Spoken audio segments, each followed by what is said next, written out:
ఎప్పటికైనా సొంతం. రాదురా ఏ విజయం నీ కోసం నా కోసం, ఎటుపోదురా నువ్వు చేసిన కష్టం ఎప్పటికైనా సొంతం.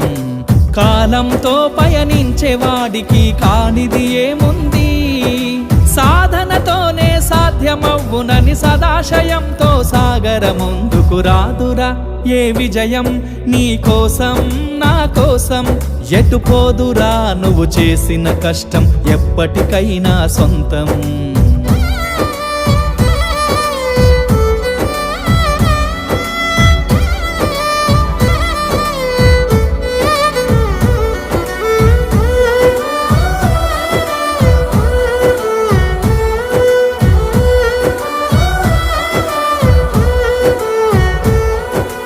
ఆకాశంలో అలలాగా పోయే ఆ పక్షులనే చూడు, అనుకున్న గమ్యం